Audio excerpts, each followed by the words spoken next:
Alors bonjour à tous. Donc, dans cette vidéo, je vais faire deux vidéos pour préparer le contrôle sur les fonctions pour les troisièmes. La première ici, on va parler surtout, donc je vais rappeler ce que c'est une fonction, puis je vais parler aussi des images dans les fonctions. Et puis dans la prochaine vidéo, la deuxième, je vais parler des antécédents. Donc bien séparer les deux vidéos pour comprendre ce que c'est les images, comment est-ce qu'on trouve une image, et dans l'autre, pareil mais pour les antécédents. Donc une fonction déjà, on a vu, c'est comme une machine, où je lui donne un nombre à cette machine. Ma machine, donc le nom que je donne, c'est l'antécédent. Ma machine fait son calcul, fait son truc, et elle me rend un résultat. Et ce résultat, c'est l'image. Donc c'est l'image du nombre que j'ai mis dans la machine, c'est-à-dire l'image de mon nom qui est l'antécédent. Donc maintenant, pour caractériser une fonction, on a vu trois manières. On a vu une manière avec une formule algébrique, une expression algébrique, c'est-à-dire par exemple f de x. Donc ça, c'est la fonction, en fonction de x. Égale, par exemple, je sais pas, 2x plus 3. Voilà. 2x plus 3. Et bien là, c'est une expression algébrique. C'est une fonction. Et dans la fonction, il faut bien savoir, reconnaître que ma fonction, c'est le f, là. Ça, le f, avec les parenthèses, c'est la machine, si on veut. Le nombre qui est là, que je rentre, ben, c'est l'antécédent. Et le nombre qui va me rendre, c'est-à-dire tout ça, le résultat de tout ça, c'est l'image. Voilà, l'antécédent il est là si on veut, il est là, et l'image c'est tout le résultat, le résultat de mon calcul. Et donc ça c'est une façon d'exprimer une fonction, c'est-à-dire avec une expression algébrique. Bon, maintenant on va continuer avec ce cas-là, avec les expressions algébriques, et on va voir comment est-ce qu'on calcule l'image avec une formule algébrique, une expression algébrique. Donc, question qui peut vous être posée, calculer, alors par exemple ça peut être calculer f de 3, ou alors calculer, une phrase qui veut dire la même chose, une question qui veut dire la même chose, calculer l'image de 3 par la fonction f. Calculer l'image de 3 par la fonction f. Cette question-là et cette question-là, c'est la même question, sauf qu'elles sont écrites différemment. Et on vous donne bien sûr la fonction f au préalable. Donc on va écrire f de x égale x carré moins 3x. Voilà. Si on a ça, premièrement, j'essaie de décomposer ma fonction pour bien voir les signes multipliés qui ne sont pas apparents ici. Par exemple, entre 3 et 8, j'ai 3 fois x. X carré, c'est x fois x. Donc déjà, je peux écrire ma fonction autrement. Je peux l'écrire x fois x, parce que ça c'est x carré, moins 3 fois x. Voilà. Et si on calcule l'image de 3 par la fonction f, on cherche l'image. On vous demande de calculer l'image. Si on cherche l'image, ça veut dire qu'on va vous donner l'antécédent. Si on cherche l'image de 3, ça veut dire que l'antécédent en question c'est 3. L'antécédent, je vous rappelle qu'il est là. Donc il faut remplacer le x qui est là, et donc tous les autres x par 3. Bon, bah, je l'exécute, donc je calcule, et en fait ça revient à calculer f de 3. Je remplace mes x par 3, donc ça fait 3 fois 3. Ici on va changer, je vais mettre un 2. Voilà. Moins 2 fois 3. 3 ici, je l'ai remplacé. Donc ça fait 9 moins 6 égale 3 aussi. Et voilà, la conclusion, c'est l'image de 3 par la fonction f. Il faut bien écrire par la fonction f, puisque si c'est une fonction g, donc je vais écrire par la fonction g ou autre. Donc l'image de 3 par la fonction f, c'est 3. Et je rappelle que pour un nombre, on peut trouver une seule image, c'est-à-dire que l'image est unique, il n'y en a qu'une seule. Là, si je cherche l'image d'un nombre, je vais trouver un seul résultat. J'ai un seul calcul à faire, je trouve un seul résultat. On verra par contre pour les antécédents, il peut y en avoir plusieurs, il peut aussi n'y en avoir aucun. Donc là, voilà comment on calcule l'image d'un nombre quand je connais la fonction sous forme algébrique. Donc ça, normalement, c'est pas trop compliqué, mais il faut savoir le faire, bien sûr. Voilà, ensuite, on va voir un autre cas pour caractériser une fonction, c'est-à-dire avec un tableau de valeurs. On peut la caractériser avec un tableau de valeurs. C'est-à-dire que vous avez un tableau, on vous le donne. Des fois, on va vous donner même une fonction algébrique. Le tableau, il faudra compléter le tableau. Mais bon, là, je vous donne le tableau qui est en entier. Vous avez normalement, ça peut être inversé, mais en général, vous aurez les x sur la première ligne, et en dessous la fonction. Donc là, ça peut être une fonction, là on va écrire g de x par exemple. Ça peut être f de x, h de x, peu importe. Et on va vous donner plusieurs valeurs. Donc elles n'y sont pas toutes, bien sûr. Enfin, elles ne sont pas toutes. Quand je dis elles ne sont pas toutes, c'est-à-dire que toutes les valeurs de la fonction g ne sont pas écrites présentes là, s'il y a 5 cases, mais vous n'aurez que 5 valeurs, 5 antécédents avec 5 images, c'est tout. Donc si je vous donne moins 2 par exemple, 0, 1, 4, 9, et puis en dessous, moins 5, moins 3, 6, 9 et 4. Voilà. Pour l'instant, on ne regarde pas les valeurs, enfin voilà. Question pour les images. Donc là, je rappelle, antécédent, c'est le x. Les x, ils sont là. Donc c'est la ligne qui est là, qui représente les antécédents. Ça, c'est les antécédents. La ligne qui est ici, par contre, ça représente les images. Voilà. Et maintenant, si on vous demande de... Question. Quelle est l'image? Donc je rappelle, l'image est unique, bien sûr, dans tous les cas. Quelle est l'image de 4 par la fonction g? Par la fonction g. Ou encore, la même question qui peut être posée, qui veut dire la même chose, mais différemment. Combien vaut f de 4? Combien vaut f de 4? Cette question-là et cette question-là, c'est la même. Parce que f de 4, ça calcule l'image, pas f, pardon, g, excusez-moi. Combien vaut g de 4? Et bien ici, g de 4, c'est l'image de 4 par la fonction g. Et la question avant, c'est quelle est l'image de 4 par la fonction g?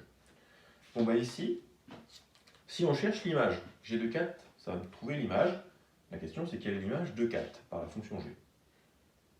On cherche une image. Les images sont indiquées sur la ligne ici. On vous donne ici du coup l'antécédent en question, c'est 4. Si on cherche l'image de 4, l'antécédent c'est 4. Donc je vais chercher d'abord dans les antécédents combien vaut mon antécédent, c'est 4. Je cherche ici le 4. Il est présent là. Donc l'image qui correspond à 4 par la fonction g, bah, c'est la valeur qui est en dessous, c'est-à-dire 9. Donc g de 4, d'après mon tableau, égale 9.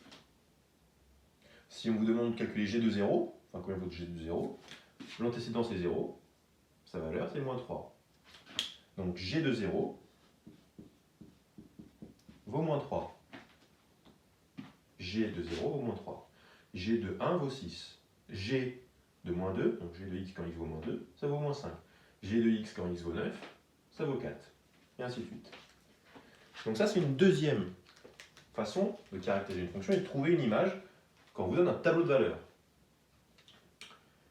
Maintenant on va voir troisième façon de caractériser une fonction et de trouver une image avec cette caractérisation. C'est une fonction qui est représentée graphiquement. Donc, si j'ai mon graphique avec mon axe des ordonnées, les y qu'on peut aussi écrire f de x, et j'ai mon axe des abscisses, qui sont les x. Les x, je vous rappelle, c'est les antécédents. Donc les abscisses, c'est là où on lit les antécédents. Et le f de x, ou le y, c'est là où on lit les images. Vous avez les positifs ici, les négatifs là, les autres positifs ici, les négatifs là. Et l'origine au milieu. Donc 1, 2, 3, moins 1, moins 2, etc. Moins 1, moins 2, 1, 2, etc. Vous avez votre courbe. Donc je vais le faire en vert. Voilà. Donc vous avez votre fonction Voilà, peu importe comment on l'a fait. Voilà.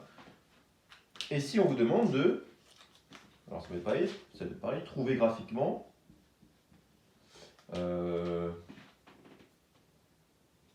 f de moins 1, trouver f de moins 1, ou encore trouver l'image. La même question, c'est trouver l'image de moins 1 par la fonction f. Trouver l'image de moins 1 par la fonction f. Bon, pour ça, c'est encore la même étape. Si on vous demande de trouver l'image, on va devoir la lire ici, on va devoir la trouver ici. Attention, il faut devoir la trouver ici, trouver l'image, les images sont là, donc il faut trouver l'image ici. On vous donne du coup l'antécédent. Trouver l'image de moins 1, l'antécédent qu'on lit ici, c'est moins 1. Donc je repère moins 1 sur les antécédents. Il est là. Et là, mon moins 1, je vais regarder sur l'axe ici, où est-ce, sur l'axe du coup qui est vertical, qui coupe moins 1, donc tout ça. Je vais regarder sur cet axe-là. Où est-ce que ma courbe, ma fonction, va se croiser? Bon, elle se croise pile ici.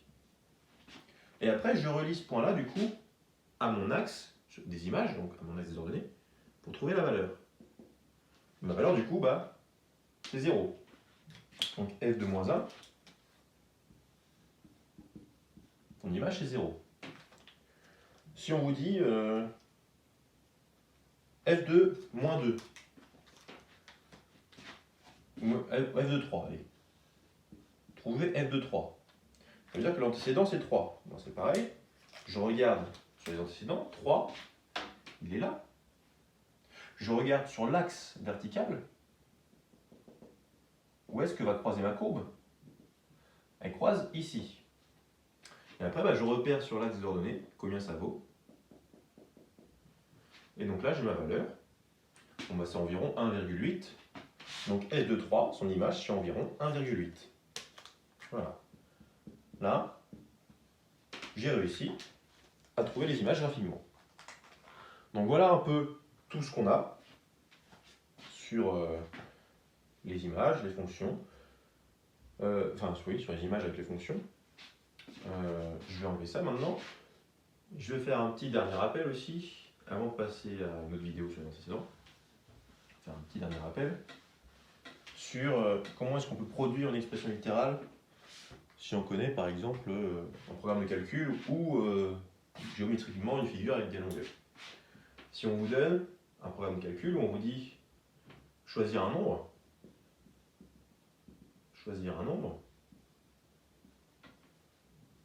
multiplié par 2, ajouter 3, voilà, c'est un exemple. Ajouter 3. On vous dit que le nombre choisi au début, on va exprimer, si on veut, ce nombre obtenu plutôt à la fin. Alors, donner le résultat.